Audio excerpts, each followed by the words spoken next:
Hi friends, ఆ రోజుకు ఒక మంచి మాటలో ఒక యోగి ఆత్మకథ 17వ రోజండి. ఒక యోగి భూమికి కొన్ని అడుగుల ఎత్తులో గాలిలో తేలటం నిన్న రాత్రి ఒక చిన్న సమావేశంలో చూశాను అంటూ మా స్నేహితుడు ఉపేంద్ర మోహన్ చౌదరి నాకు గొప్పగా చెప్తున్నాడు. నేను ఉత్సాహంగా చిరునవ్వు నవ్వాను. ఆయన పేరు నేను ఊహించగలను. అప్పర్ సర్క్యులర్ రోడ్లో ఉన్నటువంటి బాదురి మహాశైలే కదా అని అడిగా. తాను చెప్పింది నాకు కొత్త సంగతి కాదని తేలిపోవటంతో కొద్దిగా దిగాలు పడుతూ ఉపేంద్రుడు తల ఊపాడు. సాధువుల గురించి తెలుసుకోవటం అంటే నాకు ఎంతో ఆసక్తి ఉందో మా స్నేహితులందరికీ తెలుసు. ఎప్పటికప్పుడు నన్ను ఒక కొత్త దారి పట్టించడం వాళ్ళకు ఒక సరదా. ఆ యోగి మా ఇంటి దగ్గరలోనే ఉంటారు. ఆయన చూడటానికి తరచుగా వెళ్తూనే ఉంటాను. నా మాటలు ఉపేంద్రుడి ముఖంలో గాఢమైన ఆసక్తి పొడగట్టింది. అప్పుడు నేను ఇంకేలా చెప్పాను. ఆయన అద్భుతమైన యోగక్రియలు చేయటం చూశాను నాయ. అష్టాంగ యోగంలో పతంజలి చెప్పినటువంటి రకరకాల ప్రాణాయామాల్ని ఆయన గొప్పగా సాధన చేసేవారు. ఒకరోజు నేను అక్కడ ఉండగా ఒకసారి బాదురి మహాశయులు భస్త్రికా ప్రాణాయామం ఎంత ఫోర్స్గా చేశారంటే గదిలో నిజంగా తుఫాను వచ్చినట్లుగా అనిపించింది. ఆ తర్వాత ఉరిమే శ్వాసను పూర్తిగా ఆపు చేసి ఉన్నతమైన అధిచేతన స్థితిలో నిశ్చలంగా ఉండిపోయారు. ఆ శ్వాస తర్వాత వచ్చినటువంటి ప్రశాంతత నా మనసుపై చెరగని ముద్ర కూడా వేసింది. ఆ సాధువు ఇల్లు విడిచి అన్నడూ బయటికి వెళ్ళరని కూడా విన్నాను. ఉపేంద్రుడి కంఠస్వరంలో కొద్దిగా అపనమ్మకం ధ్వనించింది. ముమ్మాటికి నిజం. గత 20 ఏళ్లుగా ఆయన ఇల్లు విడిచి బయటకు రాల. మన పర్వదినాల్లో మాత్రం ఆయన తమకు తాము పెట్టుకున్నటువంటి నియమాన్ని కొద్దిగా సడలించి గుమ్మం దాటి వీధి దాకా వెళ్ళేవాళ్ళు. బాదురి మహాశయులు జాలిగుండె కలవారని అందరికీ తెలుసు కనుక ముష్టివాళ్ళు ఆయన గుమ్మం దగ్గర చేరుతూ ఉండేవాళ్ళు. గురుత్వాకర్షణ శక్తిని ఉల్లంఘించి గాల్లో ఎలా ఉంటారాయన? నిర్ణీతమైన కొన్ని రకాల ప్రాణాయామాలు చేస్తే యోగ శరీరానికి స్థూలత్వం పోతుంది. అప్పుడు అది పైకైనా లేస్తుంది, లేదా కప్ప మాదిరిగా కుప్పించి ఎగురుతూ ఉంటుంది. విధాయకమైన యోగాభ్యాసం చేయని సాధువులు కూడా గాఢమైన భక్తి పారవశ్యంతో ఉన్నప్పుడు అలా గాల్లో తేలుతూ ఉంటారని చాలాసార్లు వింటూ ఉంటాం. ఈయన గురించి ఇంకా తెలుసుకోవాలని ఉంది నాకు. సాయం సమయాల్లో ఆయన జరిపే సమావేశాలకు వెళ్తూ ఉంటావా? ఈ మాట అడగ్గా ఉపేంద్రుడి కళ్ళు ఆసక్తితో మిలమిల మెరుస్తున్నాయి. తరచుగానే వెళ్తూ ఉంటా. ఆయన జ్ఞానంలోని చమత్కారం నాకు చాలా ఉల్లాసంగా ఉంటుంది. అప్పుడప్పుడు నేను అదే పనిగా నవ్వుతూ ఉండటం వల్ల సమావేశాల గాంభీర్యం సడలిపోతూ ఉంటుంది. అందుకు ఆయన అయితే ఏమీ అనుకోరు, కానీ శిష్యులు మాత్రం కొరకొరా చూస్తుంటారు. ఆ రోజు మధ్యాహ్నం బడి నుండి ఇంటికి వెళ్తూ బాదురి మహాశయుల మఠం మీదుగా వెళ్తూ ఆయన ఒకసారి కలుసుకోవాలని నిశ్చయించుకున్నా. ఆ యోగి గారు మామూలు జనానికి అందుబాటులో ఉండరు. క్రింది అంతస్తులో ఒక శిష్యుడు కూర్చొని గురువుగారి ఏకాంతానికి భంగం కలగకుండా కాపలా కాస్తుంటాడు. ఆ శిష్యుడిలో చండశాసనుడి ఆశ కొంచెం ఉంటుంది.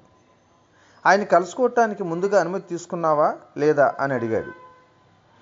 అతగాడు నన్ను బయటికి నెట్టేసే ప్రమాదం తప్పించడానికి అన్నట్లు ఆ గురువుగారే సరిగ్గా సమయానికి అక్కడికి వచ్చారు. ముకుందుడు ఎప్పుడు రావాలనుకుంటే అప్పుడు రాని. ఆ సాధువు కళ్ళు మెరిశాయి. నా ఏకాంతవాస నియమం నా సౌకర్యం కోసం ఏర్పాటు చేసుకున్నది కాదు. లౌకిక జీవులకు తమకున్న భ్రమల్ని పటాపంచలు చేసే నిష్కాపట్యం నచ్చదు. సాధువులు అరుదుగా ఉండటమే కాకుండా మన అంచనాలకు తలకిందులు చేసేవాళ్ళుగా కూడా ఉంటారు. పవిత్ర గ్రంథాల్లో కూడా వాళ్ళ గురించి రాసింది తరచూ చాలా ఇబ్బంది పెడుతూ ఉంటుంది. నేను బాదురి మహాశయులు వెనక పై అంతస్తులో ఉన్నటువంటి ఆయన నివాస భాగానికి వెళ్ళాను. అది ఎంతో నిరాడంబరంగా ఉంది. ఆయన అక్కడి నుంచి కదలడం అన్నది చాలా అరుదు. తాము యుగాల కేంద్రస్థానంలో కుదురుకునేదాకా మహాయోగులు బయట ప్రపంచపు గొడవను అంతగా పట్టించుకోరు. ఒక మునికి సంకుచితమైన వర్తమాన కాలంలో జీవించేవాళ్ళు మాత్రమే సమకాలికులని అనుకోవటానికి కూడా వీల్లేదు. మహర్షి, నేను ఎరిగిన వాళ్ళలో ఎప్పుడు ఇంట్లోనే ఉండే మొట్టమొదటి యోగి మీరేనండి. భగవంతుడు తన సాధువుల్ని ఒక్కొక్కప్పుడు ఎవరు ఊహించని చోట పుట్టిస్తాడు నాయన. లేకపోతే మనం ఆయన ఒక నియమానికి పరిమితం చేసిన సాహసం చేస్తామని. ఆ సాధువు చైతన్యంతో స్పందించే తమ దేహాన్ని పద్మాసనం వేసి బిగించారు. 70వ పడిలో పడ్డటువంటి ఆయనలో వయస్సు పైబడటం వల్ల, ఎప్పుడూ కూర్చునే ఉండటం వల్ల మామూలుగా కనిపించే అప్రియమైనటువంటి చిహ్నాలేమీ కనపడలా. దృఢంగా నిటారుగా ఉండే దేహం అయింది. ప్రతి విషయంలోనూ ఆయన ఆదర్శమూర్తి. సనాతన గ్రంథాల్లో వర్ణించినటువంటి మాదిరిగా ఆయన ముఖం ఋషినే తలపిస్తుంది. ఉన్నతమైన శిరస్సుతో, ఒత్తుగా పెరిగిన గెడ్డంతో ఆయన ఎప్పుడూ వెన్ను దృఢంగా నిటారుగా నిలిపి ఆశీనులయ్యేవారు. ప్రశాంతమైన ఆయన నేత్రాలు సర్వాంతరయామి మీదే నిలిచి ఉండేవి. ఆ స్వామివారు నేను ధ్యానస్థితులకు వెళ్ళాం. 1 గంట తర్వాత ఆయన మృదు స్వరానికి నాకు స్పృహ వచ్చింది. నువ్వు తరచుగా మౌనంలోకి వెళ్తూ ఉంటావు, కానీ అనుభవం సంపాదించావా? ధ్యానం కన్నా భగవంతుడిని ఎక్కువగా ప్రేమించాలన్న విషయం ఆయన నాకు గుర్తు చేశారు. ప్రక్రియ లక్ష్యం అనుకొని పొరపాటు పడకన్నాడు. ఆయన నాకు కొన్ని మామిడి పళ్ళు కూడా పెట్టారు. ఆయన గంభీర స్వభావంలోనే నాకు ఎంతో ఆహ్లాదకరంగా కనిపించే హాస్య ప్రయత్నం కూడా ఉంటుంది. ఆ ధోరణిలో ఆయన ఇలా అంటున్నారు, జనాలకి సాధారణంగా ధ్యానయోగం కంటే జలయోగం అంటే తిండి తినటం అంటేనే ఇష్టం. యోగపరంగా ఆయన ప్రయోగించిన మాటకు నేను ఎంతో విరగబడి నవ్వాను. ఎంత బాగా నవ్వుతావో అన్నారు ప్రేమగా. ప్రేమతో కూడినటువంటి వెలుగు ఆయన చూపులో తళుక్కుమంది. ఆయన ముఖమైతే ఎప్పుడూ గంభీరంగా ఉంటుంది, కానీ ఆనంద పారవశ్యంలో కూడినటువంటి చిరునవ్వు ఒకటి దాంట్లో రవంత పొడగడుతూ ఉంటుంది. సువిశాలమైన ఆయన నేత్ర పద్మాల్లో దివ్య హాసం దాక్కుని ఉంటుంది. ఆ ఉత్తరాలు ఎక్కడో దూరంగా ఉన్న అమెరికా నుంచి వచ్చాయి. బల్ల మీద ఉన్న కొన్ని లావుపాటి కవలను చూపిస్తూ అన్నారు ఆయన. యోగం మీద ఆసక్తి గల సభ్యులున్న కొన్ని సంఘాలతో ఉత్తర ప్రత్యుత్తరాలు జరుపుతూ ఉంటాను. కొలంబస్ను కనుగొనటం ఉత్తమమైన జ్ఞానమున్న సభ్యులు భారతదేశాన్ని కొత్తగా కనుక్కుంటున్నారు. వాళ్ళకి సాయం చేయటం నాకు ఎంతో సంతోషకరమైన విషయం. పగటి వెలుతురులాగే యోగశాస్త్ర జ్ఞానం కూడా పొందదలిసిన వాళ్ళందరికీ ఉచితంగానే లభిస్తుంది. మానవులు మోక్షం పొందటానికి సారభూతమైనదిగా ఋషులు దర్శించినటువంటి దాన్ని పాశ్చాత్యుల కోసం పలసన చేయనక్కరలేదు. బాహ్యానుభవం వేరైనా ఆత్మ మట్టుకు ఒకే తీరుగా ఉన్న పాశ్చాత్యులు కానీ, ప్రాచ్య దేశాల వాళ్ళు కానీ క్రమశిక్షణతో కూడినటువంటి ఏదో ఒక యోగ పద్ధతిని అభ్యాసం చేయకపోతే బాగుపడదు. ఆ సాధువు ప్రశాంతమైన తమ చూపును నా మీద నిలిపారు.